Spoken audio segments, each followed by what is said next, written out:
Assalamualaikum warahmatullahi wabarakatuh.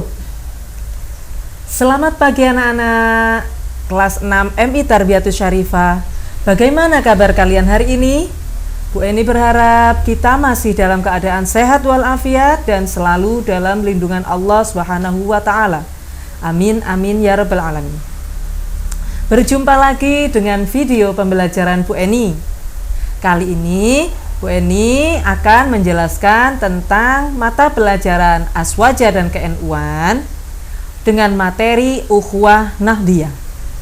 Namun sebelum itu, marilah kita berdoa bersama dengan harapan semoga apa yang kita terima hari ini, ilmu yang kita dapatkan hari ini bisa bermanfaat fid dini wad dunya wal akhirah. Ala hadhihi niyah, Al-Fatihah.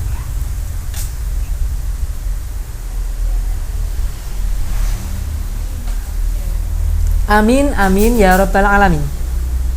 Baik anak-anakku sekalian, langsung saja yuk kita simak bersama penjelasan materi Ukhuwah Nahdiyah.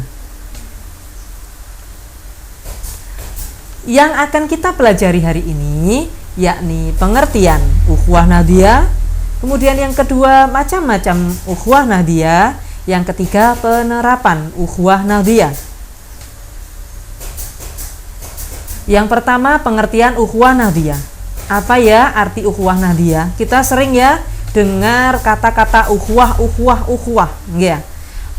Biasanya ukhuwah Islamiyah begitu. Nah, ukhuwah sendiri memiliki arti atau berasal dari kata bahasa Arab ukhuwah yang artinya persaudaraan. Ukhuwah Nahdiyah diartikan persaudaraan menurut pandangan Nahdlatul Ulama. Biasanya kita sering mendengar itu ukhuwah Islamiyah, tapi kalau di dalam Nahdlatul Ulama ini digandengkan atau dirangkai menjadi ukhuwah Nahdiyah, artinya persaudaraan menurut pandangan Nahdlatul Ulama. Banyak hadis dan firman Allah yang menjelaskan tentang persaudaraan sesama muslim. Nggih. Nah, salah satunya yang disebutkan Bu Eni di sini yakni Quran surat Al-Hujurat ayat 13 yang artinya, langsung saja artinya nggih, wahai manusia, sungguh kami telah menciptakan kamu dari seorang laki-laki dan seorang perempuan. Kemudian kami jadikan kamu berbangsa-bangsa dan bersuku-suku agar kamu saling mengenal. Sesungguhnya yang paling mulia di antara kamu di sisi Allah ialah orang yang paling bertakwa. Sungguh Allah Maha mengetahui, Maha teliti. Al-ayah. Baik anak-anak, itu tadi dalil tentang ukhuwah Islamiyah atau ukhuwah Nahdiyah. Nah, prinsip-prinsip persatuan dan kerukunan. Yang pertama, ada saling mengenal atau at-ta'aruf. Kalau kita mau bersatu, kita bisa berhidup rukun, itu berarti harus kita saling mengenal. Kita harus saling mengenal atau at-ta'aruf. Yang kedua, saling menghargai atau at-tasamuh. Saling menghargai, saling menghormati antar sesama manusia atau antar agama dan sebagainya. Nanti disebutkan satu-satu. Yang ketiga, saling menolong atau ta'awun. Saling menolong sesama, tidak peduli itu berbeda agama, berbeda suku, berbeda bangsa dan sebagainya, berbeda ras, suku, kulit. Nah, seperti itu, tidak peduli. Yang keempat, prinsip persatuan dan kerukunan yang keempat adalah saling mendukung atau at-tadomun, saling mendukung. Yang kelima, saling menyayangi atau at-tarohum.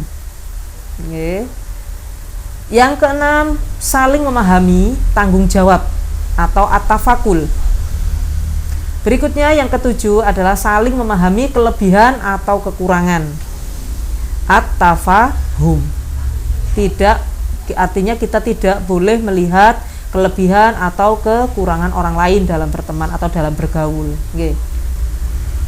Berikutnya, sikap-sikap yang bertentangan dengan akhlakul karimah. ini ukhuwah ini nak bisa saja terganggu karena sikap-sikap ini juga. Yang pertama sifat menghina, as-sakhriyah. Wah, ini bahaya kalau kita sudah saling menghina. Nah, terjadilah perpecahan atau perselisihan. Yang kedua sifat mencela antara yang satu dengan yang lain. Harus dihindari nggih. Ini juga menggagalkan persatuan atau tidak akan terjadi persatuan. Yang ketiga sifat prasangka buruk, suudon. Kita sering dengar suudon. Ini juga memecah belah persatuan. Berikutnya membicarakan kejelekan orang lain atau ghibah. Itu loh si A loh seperti ini kemarin itu loh begini. Nah itu seperti itu namanya membicarakan kejelekan orang lain atau ghibah. Yang kelima, kecurigaan yang berlebihan atau atajasus. Kecurigaan, jangan-jangan dia itu yang itu, dia pelakunya, jangan-jangan. Nah, seperti itu. Kecurigaan yang berlebihan. Berikutnya sifat sombong dan angkuh. Siapa yang suka dengan orang yang sombong atau angkuh ya? Tidak ada yang suka. Makanya itu tidak boleh atau yang termasuk bertentangan dengan akhlakul karim. Berikutnya sifat berdebat, sukanya mendebat orang, ngeyelan. Nah seperti itu. Dalam bahasa kita ngeyelan, namanya al-jidal. Itu juga bertentangan dengan akhlakul karimah. Kemudian yang berikutnya sifat pembohong, al-kazab. Sekali kita berbohong, kita akan melakukan kebohongan berikutnya. Kebohongan satu itu biasanya ditutup dengan dilanjutkan dengan kebohongan kedua, ketiga dan seterusnya. Bahaya, makanya tidak boleh bohong. Jangan sampai bohong, lebih-lebih terhadap orang tua, tidak boleh ya. Nah, yang kedua yakni macam-macam ukhuwah nahdiyah. Ukhuwah nahdiyah ada 3 nak macamnya. Yang pertama ukhuwah islamiyah. Artinya apa? Persaudaraan yang dibangun berdasarkan kesamaan akidah Islam. Seperti gambar yang kalian lihat di layar, itu ada persatuan antara Muhammadiyah dan NU. Nah, itu karena kesamaan akidah, yakni sama-sama Islam.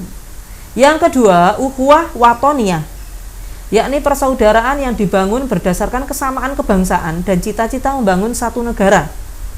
Itu digambar sudah bisa dilihat nggih, dari Bali, dari Jawa, dari Maluku, dari Madura, dari Sumatera. Nah, itu namanya ukhuwah watoniyah. Terus ukhuwah watoniyah ini juga bisa diartikan persaudaraan kan satu negara. Nah, ini sama dengan agama lain. Itu juga bisa. Kita bersaudara dengan agama lain, artinya kita bergaul dengan agama lain, bukan bersaudara, bergaul dengan agama lain itu boleh, atau artinya tidak membeda-bedakan dalam agama, dalam hal berteman. Berikutnya yang ketiga, ukhuwah basyariyah, persaudaraan yang dibangun atas dasar kemanusiaan. Tidak membeda-bedakan itu tadi, ukhuwah basyariyah. Baik, berikutnya yakni penerapan dalam ukhuwah nahdiyah. Syarat-syarat mengamalkan ukhuwah nahdiyah, yakni yang pertama at-ta'aruf, saling mengenal. Yang kedua at-tasammuh, tenggang rasa. Yang ketiga at-ta'awun, saling menolong. Yang keempat at-tarahum, saling menyayangi. Yang kelima at-tadammun, saling mendukung. Nah, ini syarat-syarat kalau kita ingin mengamalkan ukhuwah nahdiyah. Kita dalam pelaksanaan ukhuwah islamiyah tidak boleh mengabaikan ukhuwah watoniyah, karena keduanya saling mendukung. Nah, jika kedua ukhuwah tadi sudah terjalin, maka kedua ukhuwah tadi merupakan landasan dan modal utama bagi terwujudnya ukhuwah basyariyah. Nah, itu tadi penjelasan tentang ukhuwah nahdiyah. Bagaimana? Mudah difahami bukan? Alhamdulillah. Bu Eni berharap penjelasan Bu Eni kali ini bisa kalian terima dengan baik.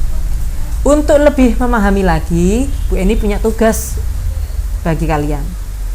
Yang pertama, jelaskan pengertian ukhuwah nahdiyah. Yang kedua, sebutkan prinsip-prinsip persatuan dan kerukunan. Yang ketiga, sebutkan macam-macam ukhuwah nahdiyah. Yang keempat, sebutkan syarat-syarat mengamalkan ukhuwah nahdiyah. Kerjakan di buku tugas kalian masing-masing. Kerjakan dengan jujur. Baik, itu saja yang bisa Bu Eni sampaikan. Mudah-mudahan bisa bermanfaat bagi kita semua. Amin, amin, ya rabbal alamin. Akhirul kalam, ihdinas syiratal mustaqim. Wassalamualaikum warahmatullahi wabarakatuh. Sampai jumpa di video pembelajaran berikutnya.